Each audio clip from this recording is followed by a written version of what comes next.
Let me show you my big roll of tape. The art fairy recently replenished my dwindling supply, and now I have peace of mind. These month in reviews are all about the little things, after all.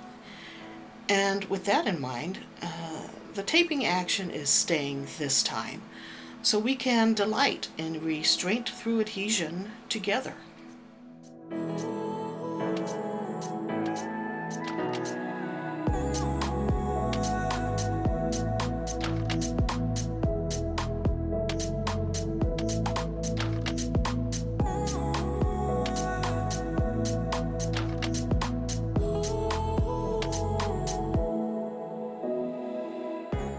Normally, I sketch lightly on watercolor paper since graphite muddies the colors, and I suspect excessive erasing can alter the paper's surface. But when tracing this piece, I pressed harder than usual because I wanted the pencil lines to be nice and visible for you, the viewer. Then I lightened it with my kneaded eraser. Or I tried to, anyway.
Here is my 3/4 inch stroke brush.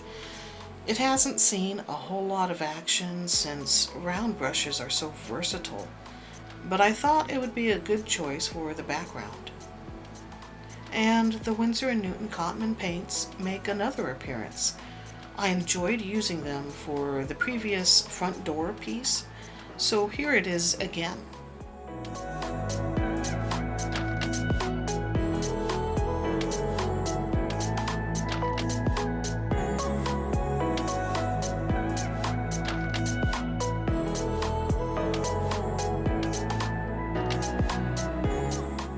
The paper is Canson XL 140 pound cold pressed. That's right, this time I was unwilling to use a precious sheet of good stuff for what is basically a glorified journal page. That's why you should have the cheap stuff around for when you're down to your last 2 sheets of arches.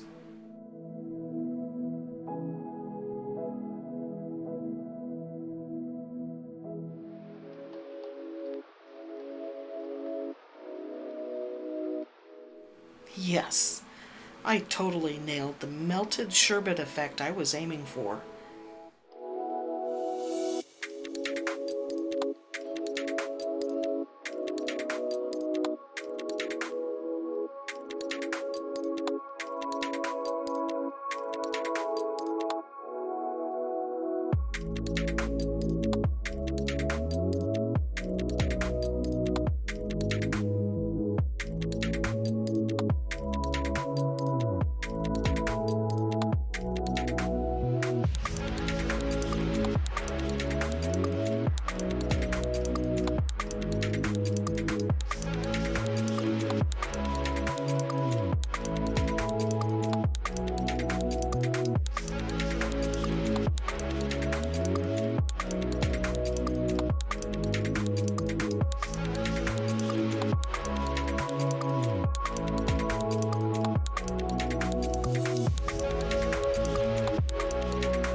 I'll admit, at least to my viewers here, that is some weird freeform lettering.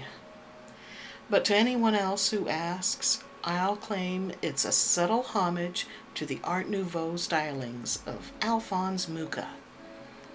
That excuse works every time.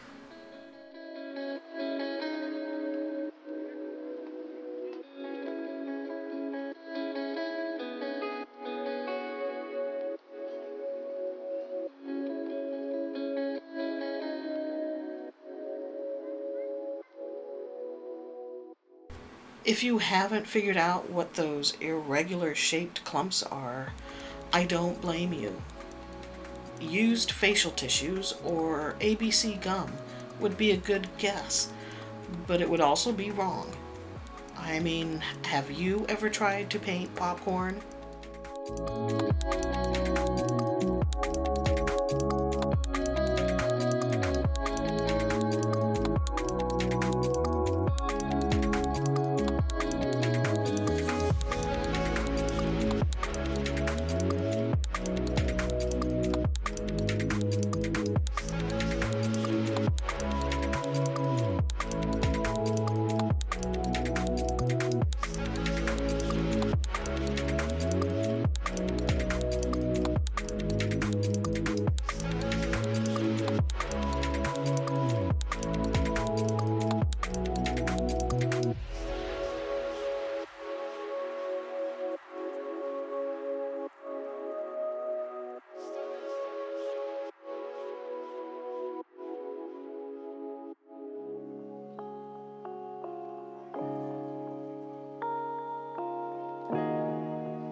Something I wish I'd included is the urban bunnies who visit our yard. It's been happening for a couple of years, but in recent weeks, they've gotten bolder. I guess they're cute and all, except when they look straight at me. I'm used to them zooming off when I approach, not staring me down as if plotting my death. Yeah, I watch too many horror movies.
That's not custom nail art, by the way. Some white paint dripped while painting the actual wall ledge depicted here. It looks pretty good against the Sinful Colors nail polish shade Nirvana, or as someone else has called it, swamp mud.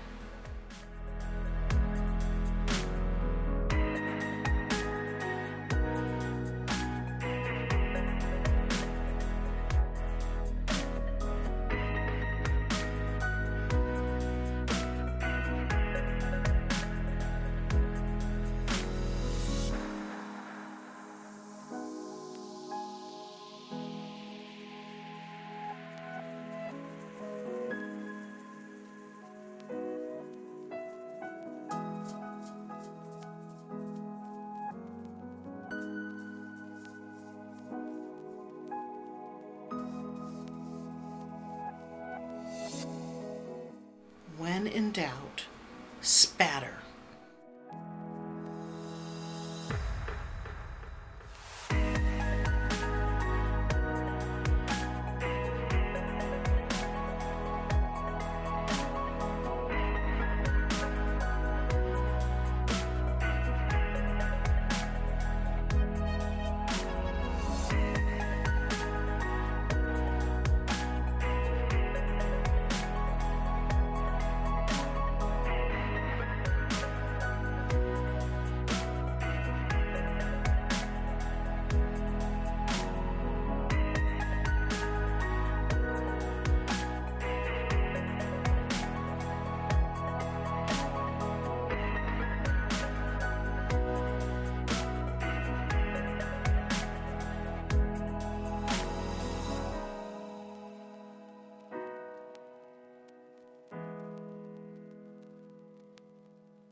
You know what?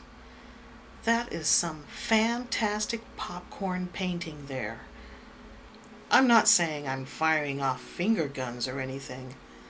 That would be silly.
just gonna slow things down to appreciate the decent brush inking going on.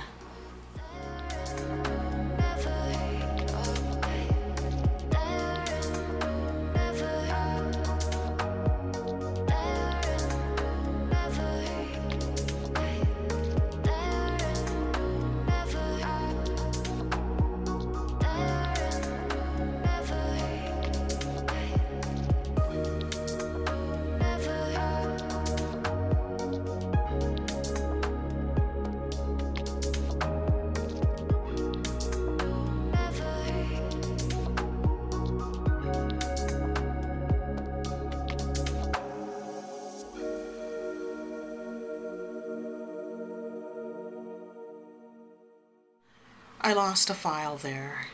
It was some Pigma Micron line work on the writing. Now we've reached the art house segment of this painting.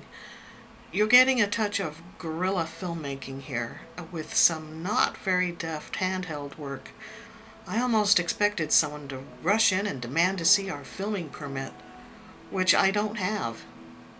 Maybe that dream was forewarning of a future law-breaking lifestyle. First it's lacking a permit, then it's embezzlement and falsifying records.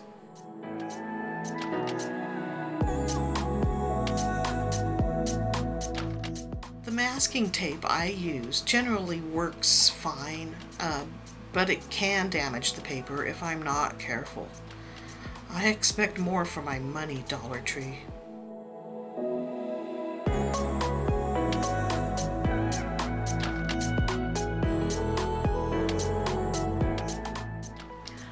Like I said, it's the little things, and I'm happy to share April's wall ledge, cheesy popcorn, and dreams of criming with you. Until next time, stay artsy, my friends.